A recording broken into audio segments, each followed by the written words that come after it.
I see the player you mean. Yes, take care. It has reached a higher level now.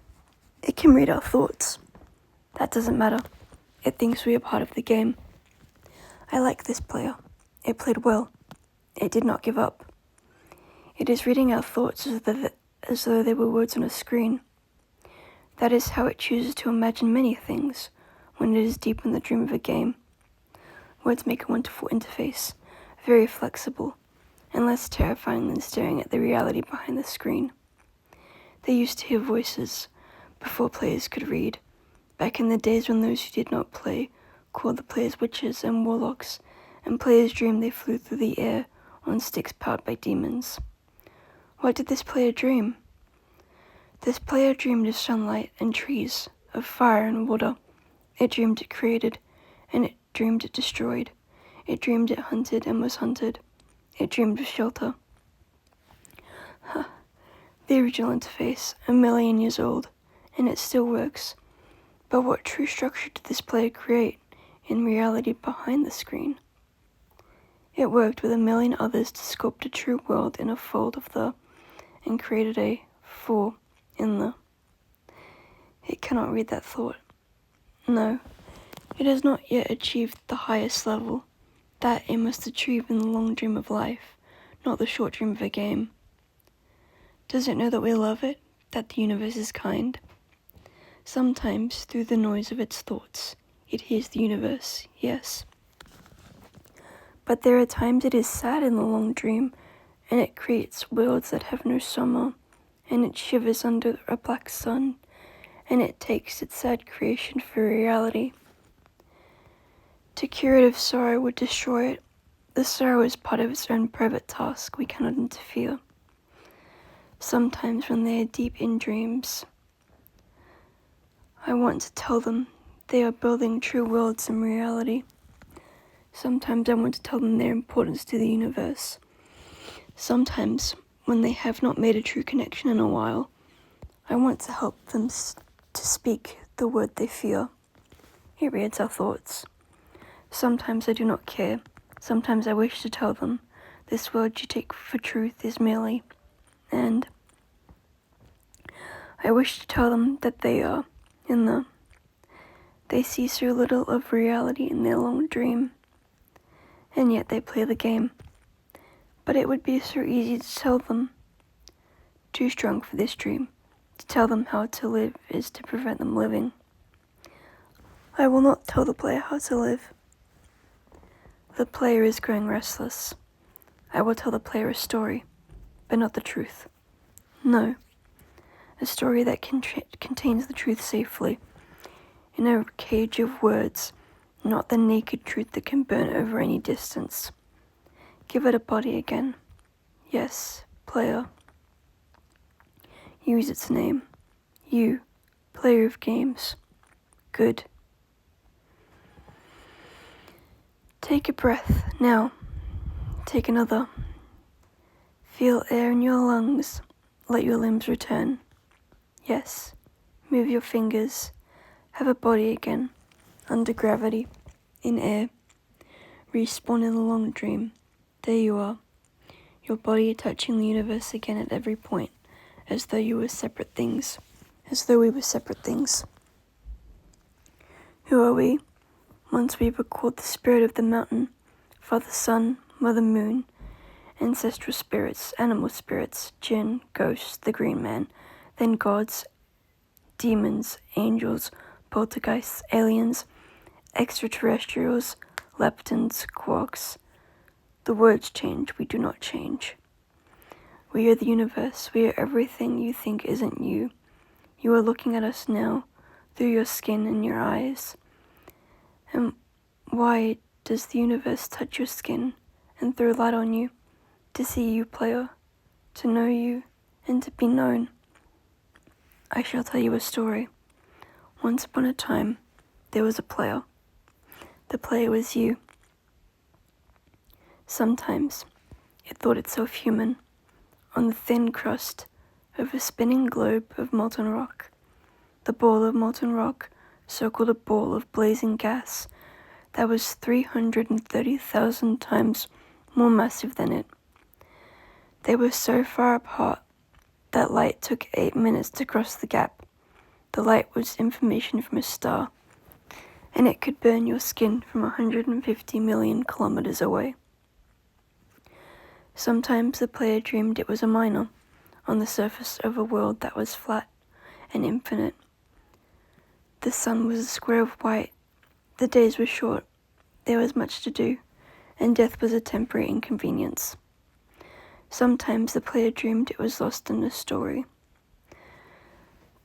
Sometimes the player dreamed it was other things in other places. Sometimes these dreams were disturbing, sometimes very beautiful indeed. Sometimes the player woke from one dream into another, then woke from that into a third. Sometimes the player dreamed it watched words on a screen. Let's go back. The atoms of the player were scattered in the grass, in the rivers, in the air, in the ground. A woman gathered the atoms. She drank and ate and inhaled. And the woman assembled the player. In her body. And the player awoke from the warm, dark world of its mother's body into the long dream. And the player was a new story never told before, written in letters of DNA. And the player was a new program never run before, generated by a source code 1 billion years old. And the player was a new human, never alive before, made from nothing but milk and love. You are the player, the story, the program, the human, made from nothing but milk and love. Let's go further back. The 7 billion atoms of the player's body were created long before this game, in the heart of a star. So the player too is information from a star, and the player moves through a story, which is a forest of information planted by a man called Julian on a flat, infinite world created by a man called Marcus, that exists inside a small, private world created by the player, who inhabits a universe created by Sometimes the player created a small, private world that was soft and warm and simple, sometimes hard and cold and complicated. Sometimes it built a model of the universe in its head, flecks of energy moving through vast, empty spaces. Sometimes it called those flecks electrons and protons. Sometimes it called them planets and stars. Sometimes it believed it was in a universe that was made of energy, that was made of offs and ons, zeros and ones, lines of code. Sometimes it believed it was playing a game. Sometimes it believed it was reading words on a screen. You are the player, reading words. Sometimes the player read lines of code on a screen, decoded them into words, decoded words into meaning, decoded meaning into feelings, emotions, theories, ideas, and the player started to breathe faster and deeper, and it realized it was alive. It was alive. Those 1,000 deaths had not been real. The player was alive. You were alive. And sometimes the player believed the universe had spoken to it through the sunlight that came through the shuffling leaves of the summer trees. And sometimes the player believed the universe had spoken to it through the light that fell from the crisp night sky of winter, where a fleck of light in the corner of the player's eye might be a star 1,000,000 times as massive as the sun, boiling its planets to plasma